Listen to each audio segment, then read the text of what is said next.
My name is Frank Kavanaugh. In May of 1967, I was a member of the coordinating board at the Haight-Ashbury Neighborhood Council, and I delivered a position paper on the future of the Haight-Ashbury at the University of California Health Center in San Francisco. I have been a resident of the Haight-Ashbury for 14 years. I spent my boyhood here from 1938 to 1945, moved away with my family, and then returned to the neighborhood in 1960 when I married. My boyhood here was a happy one, as I recall it. This was partly due, I think, to the fortunate proximity of the many parks, the hills, the forests, the streets themselves, which afforded us generous playing areas where young children could shape themselves through adventure and play in a happily unregimented and loosely structured experiential environment. Most of us didn't have much money, and it was of no great concern. There were too many things to do, and if we momentarily tired of some, we invented others. We owned the backyards, the streets as well as the sidewalks, the schoolyards, the vacant lots, the cliffs on the heights, the deep woods and the forest, the trees and the meadows and the hills of the park. We built our coasters, flew our kites, picked blackberries, spun our tops, kicked the can, used every hiding place for a mile around, and wore a pair of kids out every 6 months playing 10 varieties of ball. We feasted on giant dills and day-old donuts, on RC colas and creamsicles. On Saturday afternoon, the Haight Theater was ours. We exulted to the thunder of hooves, the clash of swords, Laurel's giggle, and Shirley's dimple. The memories are still clear and sharp. I could go on, but there is no need. My point is that life was not dull in this neighborhood then. It was an exciting, joyful place. I hardly mention that it is still an exciting place. But for some, joy seems to have fled the streets to be replaced by anxiety and even fear. This is pitiable, for this neighborhood has the potential for becoming a great experiment in revolutionary modern living based on people instead of things. 2 years ago, the neighborhood was much quieter. It had been integrated for several years. That is, black and white were living side by side with no violent incident. There wasn't much communication between the races, but at least there was peaceful coexistence. Quite a few people were working for real integration. They thought that if it could work at all, it should work in a place such as the Haight-Ashbury, where there was some community pride based on common efforts against outside freeway, housing, and education policies. The democratic processes were fermented. The neighborhood council was small but active, its membership acquiring considerable knowledge in the methods of City Hall and skill in political infighting. Some of the churches were active in supporting the fight of minority groups for welfare, housing, and educational rights.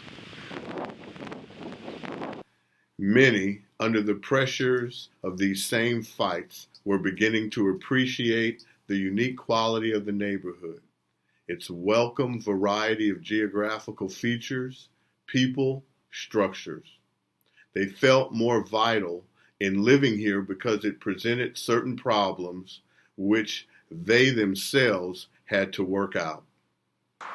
I think, in the minds of most, the problem of genuine integration, the need to have the races living together in peace and harmony, was uppermost. That was where they were starting to direct their energies. Some moved out as their answer to the problem, but many stayed. My wife and I were probably pretty typical. We decided to buy a home in the summer of '65. And we decided to buy and stay in this neighborhood because, simply enough, we thought the problem of integration was everybody's problem, and we couldn't run away from it. I teach high school boys, and I wouldn't feel right teaching one set of principles and living another. And we thought that living in an integrated neighborhood actively would eliminate the problem of prejudice in the lives of our children later. Some say that the civil rights movement has died. I think rather than one phase of a public demonstration of protest to affect legislation ran its course and died a natural death. Now the responsibility is largely in the hands of the white middle class, where it has always belonged. This is the class which has evidenced the most prejudice and has controlled the most votes. It is the class to which minority groups aspire and holds the key, and it has kept the doors locked. I really think many of the white middle class were acknowledging their guilt to themselves and started to turn their keys. Then, suddenly, we were faced with a new kind of integration. Beards, sandals, off-mode clothing suddenly appeared amongst us. The new community had arrived, attracted by low rents and many vacancies, many caused by people fleeing the black wave, by mild weather and pleasant proximity to parks, by perhaps a vague notion that this was a relatively tolerant neighborhood. And for many reasons, known only to themselves, they became a part of our lives. And life will never be the same again. Thank God for that. Thank God for that. Thank God for that. After the shock of initial alarm died, then the shock of recognition set in. The freaks slowly emerged as people. And members of the older community were forced into a painful kind of self-examination. If anything, these new neighbors, by their very disavowal of many things we hold to be essential, caused us to pause and consider our own value systems. If some called them phony, then we had to admit to just as great a degree of phoniness in our lives. They forced us to look into mirrors in unflattering light. And a continuing dialogue was started in several places at the same time. The town hall, which has become an old and new community monthly confrontation, was diverted from its original track. The neighborhood council chose a tolerant stance and welcomed the new people as new members of the one community. The churches attempted to direct their congregation toward tolerant attitudes. We all know the history of the last few months, at least of the obvious manifestations of change. I would estimate that even though there have been many unwelcome incidents occasioned by both the old and new community, there has still arisen an area of understanding and mutual appreciation. I would describe it in this fashion. The new community, by its rejection of certain middle-class attitudes of comfort, security, position, and property, has pointed out to us our exaggerated concern for these material distractions. In their effort to create new lifestyles based on personalism and simple awareness of the basic love of sensible creation, they make us more aware Of the overlooked pleasures of colors, sound, trees, children, smiles. Yet I think that they have learned much from us too. They have learned that the neighborhood in which they have chosen to demonstrate their rejection of middle-class conformity is not such a bad neighborhood after all. If they have been the victims of generalized attitudes by authority, they have also been the perpetrators of generalized attitudes themselves. Not all middle-class people are squares. Generally speaking, upon the close personal particular examination of any square by any hippie, the sharp corners soften considerably, and the image of a human being appears. They have to acknowledge that they have received considerable toleration, freedom, kindness, and recognition as persons in this neighborhood. And they have to admit that much of their bitter protest is misdirected in this particular neighborhood. I think that the confrontation has been very healthy. Given more time and the absence of undue friction, the dialogue could bear rich fruit. The old and new could form one community, unique and rich in human resources, a community that could demonstrate that such a neighborhood could flourish despite the system, indeed, one that could bear the seed for a joyous revolution of attitudes in the entire city and produce a large urban community based on the real needs of its inhabitants. This dialogue would teach many important things.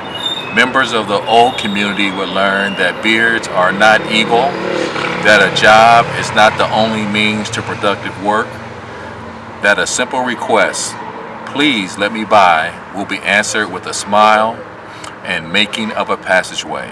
At any rate, this works for me when I encounter those ever-present groups of people who block the entrances to churches, meeting halls, school corridors, any place where people congregate. That the young are noisier, that some of the inhabitants of pads merely utilize space better than we do, that granted the clothing of the young ladies might seem a bit bizarre, it is still far more practical and modest than that decreed by society's fashion setters.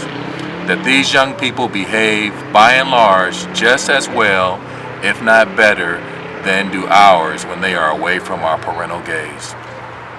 And the new community might learn that a motorcycle, although an economical and exciting vehicle, is yet very noisy.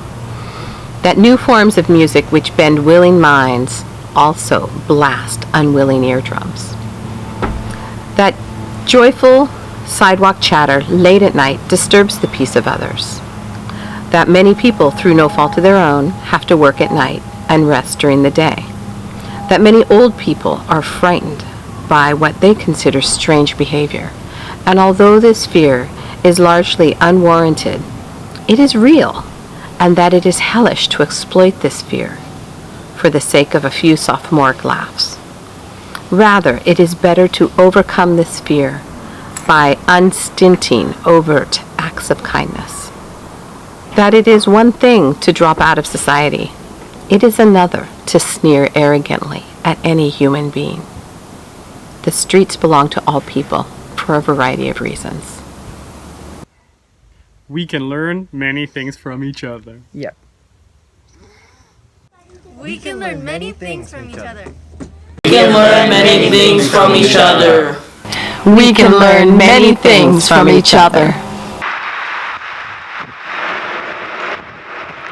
But the whole process may come to naught this summer. The prospect of a mass influx by young people poses a real threat. We might agree that tourism is a good thing when people visit a different place to learn about the people, customs, and values of that place. In that sense, travel broadens a person's humanity. But when the tourists are such great numbers that they noticeably alter the essential nature of that place, then effectively they have destroyed that which they sought. That is one of the dangers of the summer. One of the reasons that the Haight-Ashbury has been such a good neighborhood in the past is that it was not a tourist showcase. Much of the trouble the past few months has been due to the influx of curious tourists and feverish excitement seekers. And for the life of me, I cannot conceive of any humane way of stemming the tide at this late date. I am against the barricades on freeways and bridges. I am against the undue prosecution of laws on young people who have been seduced by the mass media to a scene. If the city that knows how can entertain 100,000 for a political convention or accommodate 250,000 for a rosary crusade, then perhaps it can display kindness and tolerance to these young people. It would be a rather delightful twist of circumstance if the young rebels who come to drop out for the summer were met with the unexpected embrace of an enlightened middle class. The problem belongs to the city and not just the Haight-Ashbury. And here in our neighborhood, If we all work together to make life bearable this summer, we can form a solid basis of community which may last over the remainder of the year. good job. If the straight community does not turn off its fear and respond to the many needs which will become apparent this summer, then it will only affirm the ugly image of narrow self-concern which had originally been attributed to it by the new community. If the new community, in turn, does not turn off the hallucinogenic trip and turn on to all the people, then it will assume a hypocritical posture of narcissism. The particulars can be worked out. What is important is that We work together. If the straight community loses this summer, then we both lose. For the new community will have proved to be nothing but a disruptive influence which has loved a neighborhood to death. If the new community loses this summer, Then we both lose. For the old community will have to admit to a tolerance which couldn't tolerate all people. And then, perhaps in the fall after the circus, we can get down to the serious problems of human need. Adequate schools for all our people, dignified housing conditions for all our people, a solid front against exploitation of any form, common culture based on positive communication, physical enhancement of the neighborhood, personal growth and human dignity through mutual concern, conversation, and endeavor. The solution of the summer problem cannot be left in the hands of the institutions and bureaucracy. They are not equipped for it. Rather, they can only help those who should be able to respond, the people of San Francisco. If every Catholic in the city of San Francisco were to familiarize himself with the contents of the documents of Vatican II, he would feel himself responsible to the needs of the young people with no other qualifications. No Christian can ask for the credentials of the needy. No Christian can ask for the credentials of the needy. For no Christian can ask credentials of the needy. No Christian can ask for the credentials of the needy. No Christian can ask for the credential of the needy.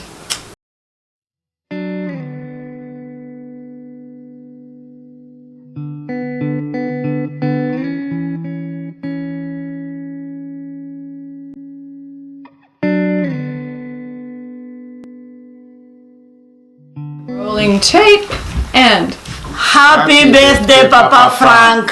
Happy birthday, Grandpa Frank. Bon anniversaire. You're amazing human being. amazing. I brought up that. I can't